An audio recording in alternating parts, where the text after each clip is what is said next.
gannaaw bu ñu nuyoo sénégalais yépp rafetlu teewaayu presse bi fii remercier aussi ñi ñu bokkal liggéey bi bokk coalition te ànd ci àndu dëgg muy coalition jot na nga xam ne ñi fi toog ñëpp ay kilifa lañ ci coalition boobu damay door ci gërëm bu baax a baax sénégalais yi nga xam ne saa su ne ñu ngi may bind di ma woo di leen jéggalu nag léeg-léeg message yi bëri doo mën a tontu ñëpp wala appel yi bëri doo mën a décrocher ñëpp waaye encouragement yi ngeen ñuy def saa su ne ak conseil yi ngeen ñuy jox diggante barki démb ak tey li ma jot ci ay message y compris sax ci ay journalistes naan ma bul topp lii bul wax lii bul dugg ci lii loolu lépp firndeel benn mbir mooy ñun ñi ngi sant yàlla mooy sénégalais yi yeewu nañu kenn mënatu leen nax te sénégalais yi xam nañu ñun lan mooy suñu xeex te xam nañ ni seen njëriñ dong la di leen dalal xel nag ne leen xeex bi nga xam ne door nañ ko wallaahi kenn duñu ci détourné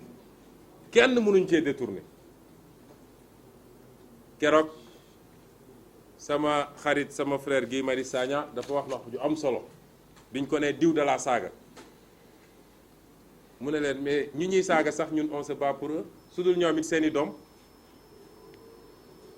moom nag dafa am grandeur d'âme man moom damaa xaw a kii ñuy wax nag ni bu loolu weesoo dañ leen woote pour ñu waxtaan ci lu ama am solo mooy yàlla ci mbaaxam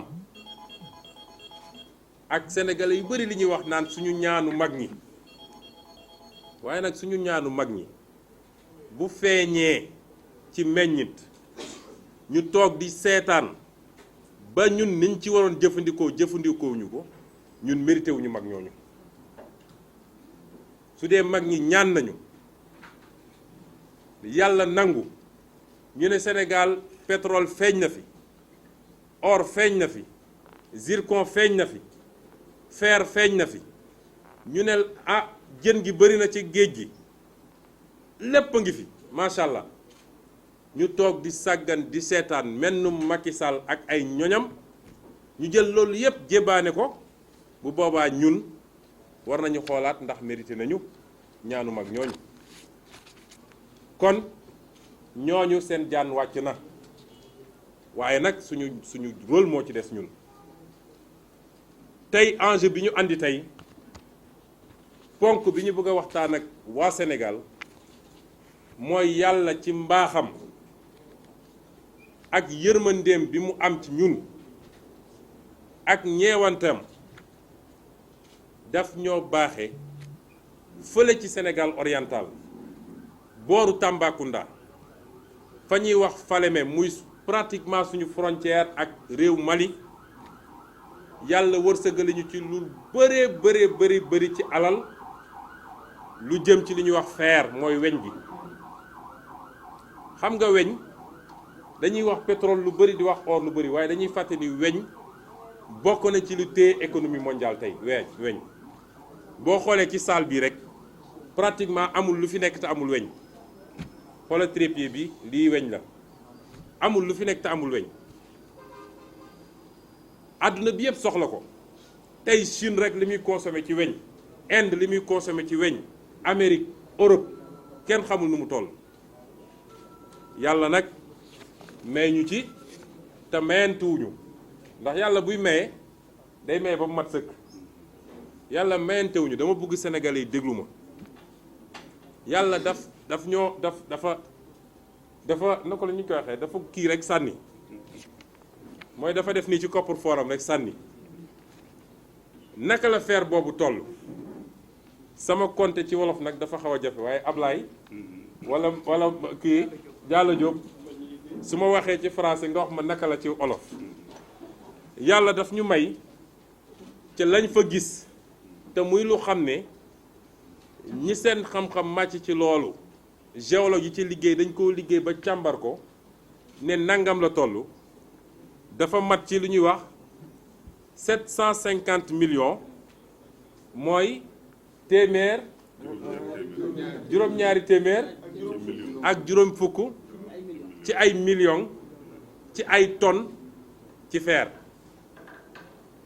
loolu soo ko doon xayma bëri na torop ñu ne loolu ni mu toll noonu réew bu amee loolu ñaari possibilité la am imma mu ne lii dama koy gas rek génne ko jaaye ko noonu muy minerai bi bu dee Sénégal loolu la fas yéene woon def lañ ca mën a am ci alal buñ ko exploité ba mu jeex mooy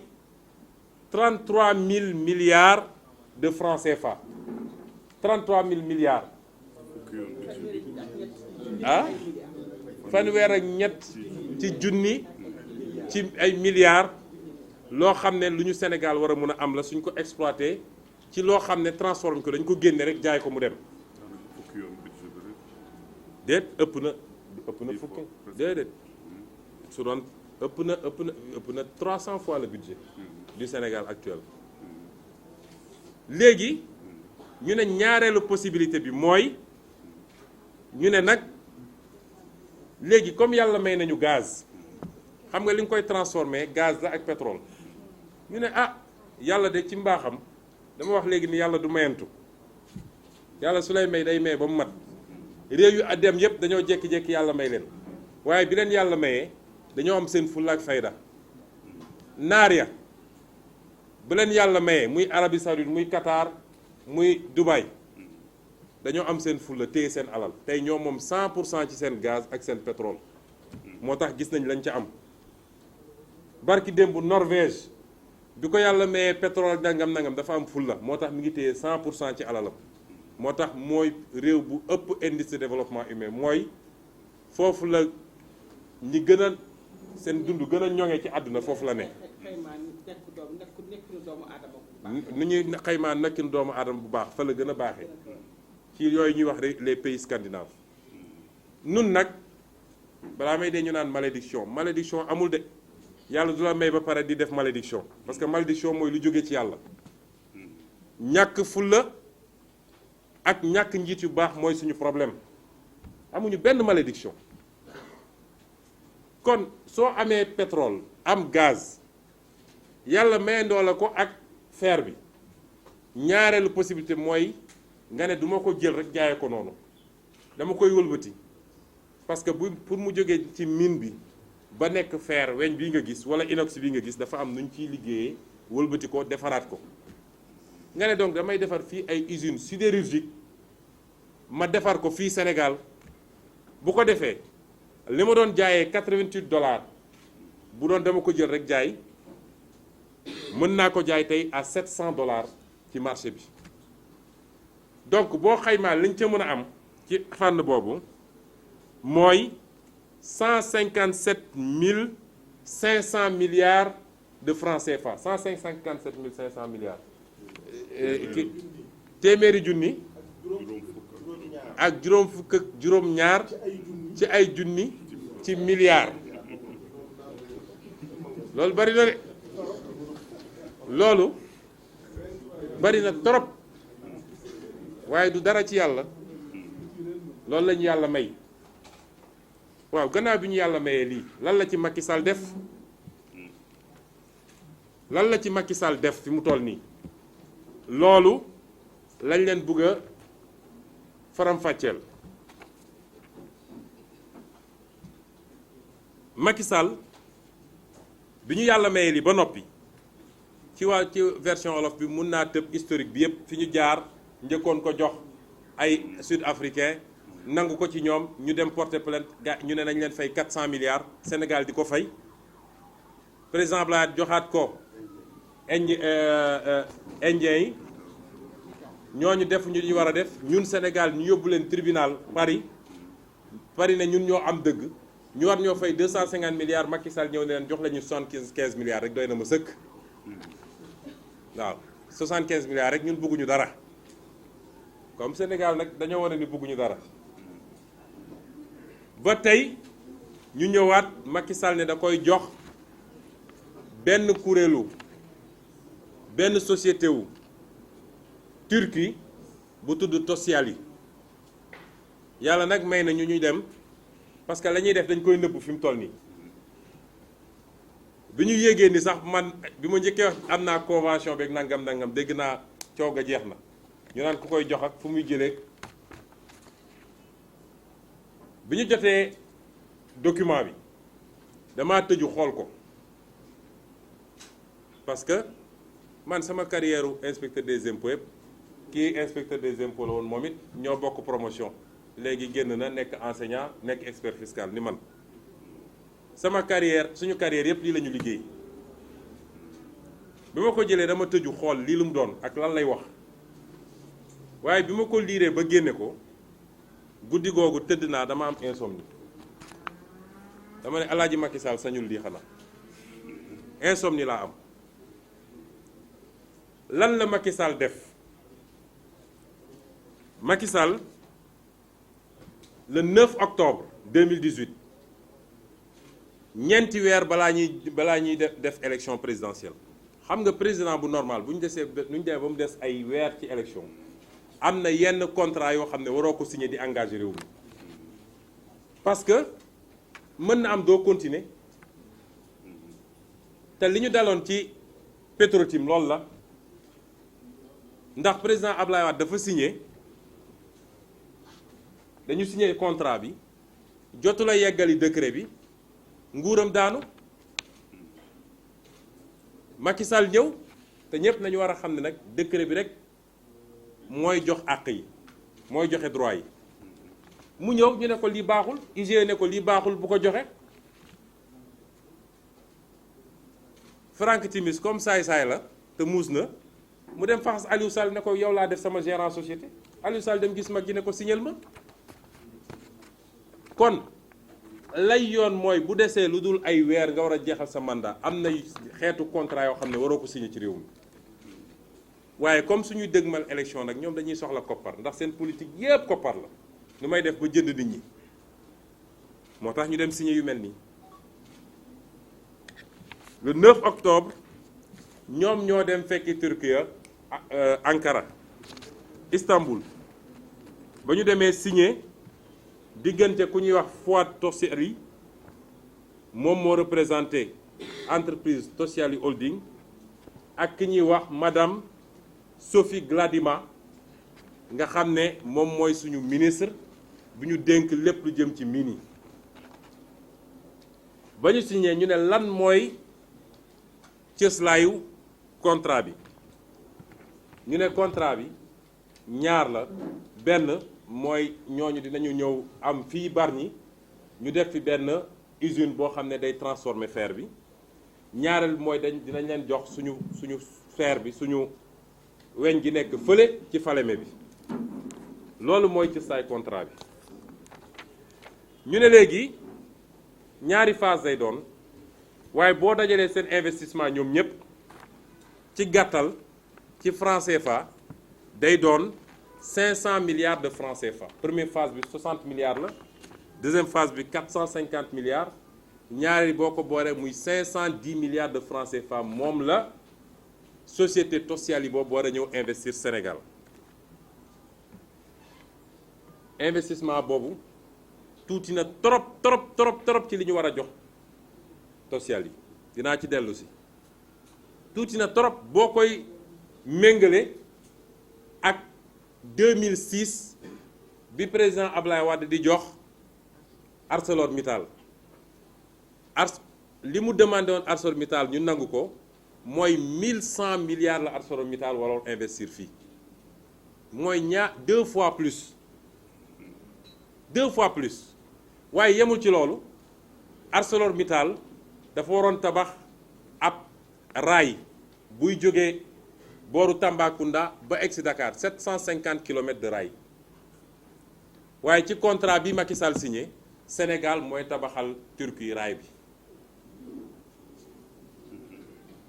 barki yàlla ñi ñoo bon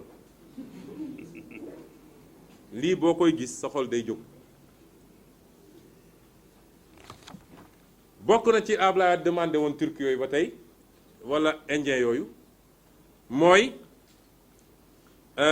ñoom dañu waroon tabax benn port fii booru Dakar booru Sendou port minéralier ñii nag dañ leen ne Sénégal moo leen di defar moo leen di jox port bi te yéen ñëpp da ngeen xam ni port minéralier tabax nañ ko ba pare ci financement américain ñoom dañoo ñëw pour ñu installer seen usine sidérurgie dañ leen jox 100 hectares ci wetu port minéralier bi mooy ñun ñoo tabax suñu port waaye ñoom ñoo ciy bénéficier wu. bokk na ci engagement yi mooy aciérie bi nga xam ne waroon na ko tabax loolu rek nga gis ci contrat bi donc investissement bi tuuti na trop Sénégal dañuy caaxaan léegi pour investissement 510 milliards lan la Sénégal di jox Turquie loolu laa leen di faram-fàcceel ci lu gàtt bu njëkk bi mooy nee nañu Turquie gouvernement Sénégal dina leen jox benn yoon boo xam ne ñoom rekk ko moom li ñuy wax couloir vert ñoom waruñoo tardé waruñoo taxaw suñu ñëwee dañoo war a mën a dédouaner rapidement dañ leen di defaral benn couloir boo xam ne ñoom rekk ko moom beneen entreprise amu ci droit beneen sénégalais amu ci droit ñaareel bi ñu ne dinañ leen may dinañu toog fukki at ci Sénégal fukki at yoo xam ne duñu fay fukki dërëm ci l'impôt fukki at Turquie dañ ko fi toog di exploiter suñu fer di génne di jaay di am ay milliards te duñu fay fukki dërëm ci l'impôt ci Sénégal te ma fàttali ne amul benn texte de loi ci Sénégal bu may ñu mun a exonérer benn entreprise fukki at yemul ci loolu du ci impôt yëpp la impôt sur les sociétés ak taxe sur l'activité professionnelle yëpp lañu leen exonéré ñu tega ci ne nguur gi nee na walla moom ci taxe yi nga xam ne entreprise bi da ko war a supporter ci lépp lu muy jënd ci courant walla ci gaz walla ci ndox nguur gi may na ko entreprise bi du ko fay Sénégal mu neeti nguuru Sénégal jël na engagement ni li entreprise bi waroon fay ci sécurité sociale pour employé mi état du Sénégal moo koy fay entreprise bi du fay mu ne état du Sénégal it jëlati na engagement ni entreprise bi may nañ ko 50% mooy xaaju ñi war a liggéey foofu mën na ko dem jëli Turquie andi ko loolu mooy lépp lu fay cadre ak nangam bu benn Sénégal yaakaar nañ ko fa jël suñu soxlee nag ay gaskat wala yu mel noonu xam naa nañ jël ay sénégalais ñu neeti may nañ ko moom turc bi entreprise bi ni état du Sénégal da koy jox li ñuy wax prime de frais d'exportation mooy suy exporter état bi dina dugal loxoom ci gafakaam jàppale ko pour mu mun a exporter xam nga li may tudd ni yëpp amul benn entreprise sénégalaise bu ñu ko may amul benn entreprise sénégalaise bu ñu may sax lu xaaju lii amul ci Sénégal ñu neet yi dinañ ko may moom lépp lu mu war a fay ci port bi mu am ko à un prix préférentiel mooy li nit ñi di fay moom du ko fay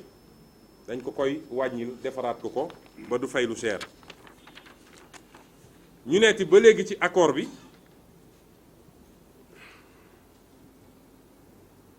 moom dinañ ko jox exclusivité benn licence boo xam ne lépp luy récupérer ferraille bi ci Sénégal moom moo ko moom léegi may wax suñu ferrailleurs yi vos jours sont comptés bu yóbboo ngeen xam ni léegi dootu leen for ferraille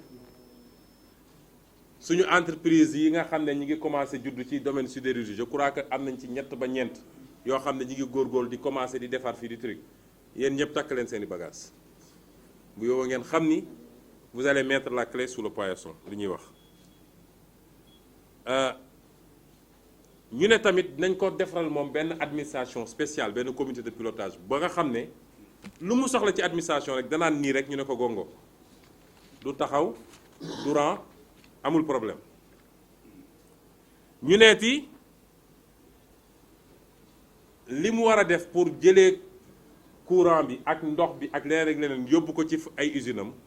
état bi moo koy fay état du Sénégal moo koy fay ak suñu lempo. wax naa léegi ni lépp luy nuñ koy woowee raay lépp luy raay lépp luy tali yu ñu war a tabax moo xam fii ci biir fi ñu leen jox 100 hectares yi wala liy jógee foofu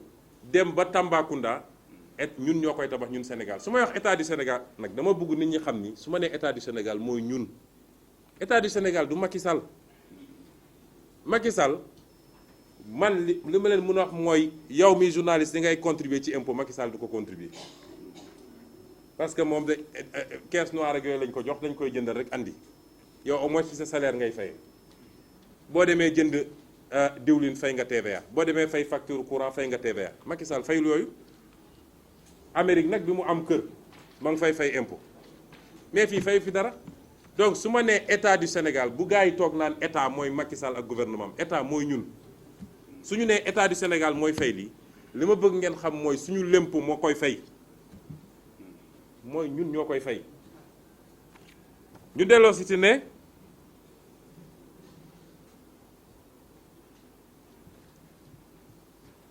léegi société bi sociale yi dafay dem lebi xaalis première phase bi. 60 milliards la démb rek wax naa ay sources bancaires ñu ne ma Turquie ñi ngi fii actuellement wër nañu banque Sénégal yépp ne leen dañoo bëgg ñu lebal leen 50 milliards waaye dinañ leen lebal sax 500 milliards xam nga ndax lan parce que benn état du Sénégal nee na man Ousmane Sonko ak yow Guy Marius Sagna ak baykat bi nekk fële di xaar taw bi boobu ba léegi ak chauffeur taxi bi ñun ñooy garantir prêt bi mooy su entreprise bi lebee ñun ñoo koy garantir ak suñu lempo bu njëkk bi mooy ñun ñooy fay intérêt yi xam nga soo lebee banque day teg intérêt yooyu ñun ñoo koy fay banque bi du ko fay entreprise bi du ko fay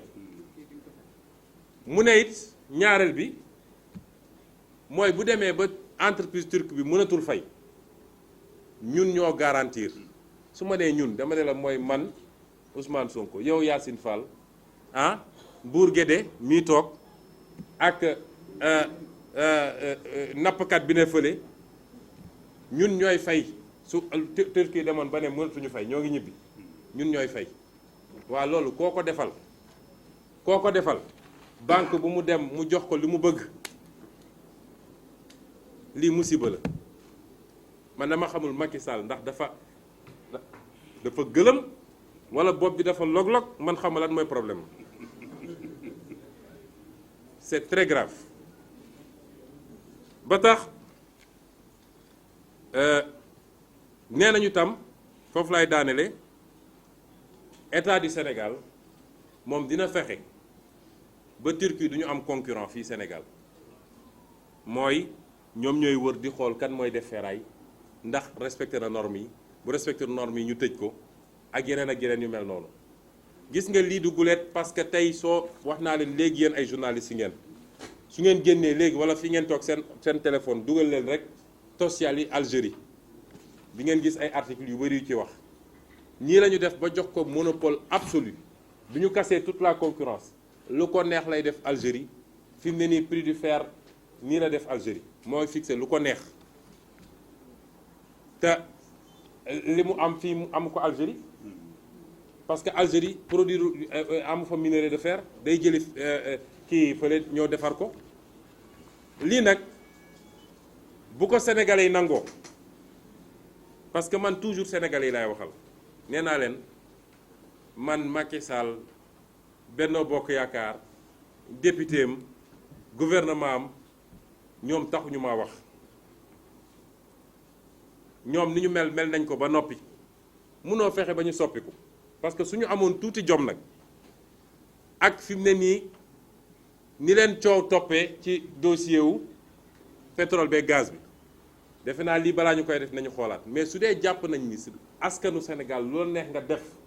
loolu neex nga teg seen ndodd ku nekk naan incha allah macha allah sàllaaw dégg nga li ma dégg dinañ yàgg a def lii moo tax man askanu Sénégal lay waxal bu ñu nangoo lii ça veut dire que lii tey doon suñu nattu ak suñuy coono mérité nañ ko kenn fajuwul ci Sénégal man barka semaine passée sama benn tante bu ñëw seet si ma daa di glissé ci douche bi damm lundi la damm mardi la damm ba lundi bi mënuñoo am fu ñu ko opéré mardi ba lundi une semaine waxuma la nag ñi accidenté fële Casamance wala fii nangam kenn fajootul ci réew mi dëkk bi métti na méttiwaay boo xam ne gars yi nee nañ tabaski bi amuloon xar ay su xar ñëwoon kan moo koy jënd li may wax ni amul benn sénégalais bu ko mën a weddi dëkk bi métti na ndóol na ñu nangu ñiy toog suñu kaw rek toog suñu diggu bopp di ñu def lu ne askan wu nangu noonu nag bu fi kenn tudd yàlla de ku fi tudd yàlla tooñ na ko yàlla jox nañu ba noppi pare na ci buñ ko nangoo nañu jàpp ni lu ñu dal mérité nañ ko rawatina nag ndaw ñi man fu ma génn attroupement la man léegi damay làqatu dugg ci ay auto fumée et cetera fu ma génn booy daw si Sonko vraiment néeg nii espoir nañu photo nañu man soxla ma loolu xam nga lu ñu soxla ñun lii la ñu mën lii lañ leen mënal bu desee bu lii weesoo nag kenn ku nekk ci sénégalais yi na xam ni responsabilité personnelle am sa engagé suñ leen woowee génn leen c'est extrêmement important xam ngeen ndax lan parce que lii weesoogul ñu wañ loxo Macky Sall mu dellu gannaaw weesoogul de parce que ci fànn wi dañuy njëkk a signé li ñuy wax protocole d'accord moom la ñuy wax MOU buñ ko signé ba noppi moom la ñu signé gum dañuy signé deuxième document bu ñuy wax convention entre l'État du Sénégal ak Tosyali bu ñu paree loolu Macky Sall doog a signé décret d'approbation décret boobu moo mun a tax ñu ne droit yi nga xam ne Sénégal jox na ko ñi c'est des droits définitifs comme nag eggaguñu foofu la ñu daloon ci mbirum gaz bi ak ci mbirum pétrole bi toog ba Macky Sall signé Petro-Tim ba nga xam ne mbir mi wéy na ñu bàyyi ba jaan gi romb ñu topp ci watit gi di yooxoog di dàq di dóor lii mën nañ koo xeex ba Macky Sall dellu mais loolu day supposer benn mbir mooy sénégalais bu ne na ko def affaire am bu ñu nee génn leen su 1 million de sénégalais génnee Macky Sall du signé décret bi waaye bu ñu nee génn leen Guy Marius Sagna génn ñu yenn ko taxañ yóbbu presse bi titré Guy Marius Sagna encore arrêté mu mel ni mbir mi mbirum Guy Marius Sagna la waa askan woowu kañ lay dem est-ce que tey soudanais yi nekk ci mbedd mi est-ce que tey français yi nga xam ne ñoo ñu ëpp niveau de vie foofu te ñuy xeex depuis des mois est-ce que tey nu mu tudd hongkongais yi nekk ci mbedd mi algériens yi nga xam ne macha allah au moins am na lu ñu ëppalee fuuf ci alal est-ce que ñooñu dañoo war a gën a bëgg seen bopp ay réew moo xam ne kenn ku nekk tànk laalo weyu tànkam yoram newul ci la ca des te xamul ni kenn mënu fee muus ba baaxle fekk lépp yàqu na ci kaw mënul ne kon ndaw ñooñu peuple sénégalais bi taximan beeg photographe beeg journaliste beeg mareyeur beeg ñépp laa wax su ngeen sàgganee ba lii Macky Sall signé ko mu dem bu fi kenn jooytootu nañu toog jàpp yàlla jàpp suñu njàmbur kenn ku nekk nag dem seet noo tojee sa bopp janax weesagul su ñu nee xeex jot na nit ñi génn xeex ngir l'intérêt général activistes yi mouvement citoyen yi plateforme aar li ñu bokk lii mooy dossier plateforme aar li ñu bokk lii parce que li ñu mën a aar la weesoogul li wees nañ ne dañ koy aar nu ñuy def ba foqatiwaat ko mu dellu si la waaye lii mën nañ ko aar fi mu toll nii. secteur privé national bi ku nekk naan waay vous savez l'État est puissant, si je fais ceci ils vont m'envoyer les impôts dañuy dal sama kaw dañuy lii. Vous êtes condamné tey sidérurgie bi la demain beneen secteur lay doon de toute façon pratiquement c'est un secteur privé qui est inexistant presque. ba ci noo suñu mbokk ferrailleurs yi ñëpp laa ci boole dama ne dossier bi dossier Sénégal yëpp la du dossier Ousmane Sonko man sama yoon new je ne gagne rien à ça dama ciy perte suba nga dégg leen ñu mel ni ay magnétophone yu amul bouton stop mbajjajaj Sonko fii Sonko fa man je ne gagne rien. Alors ma daanele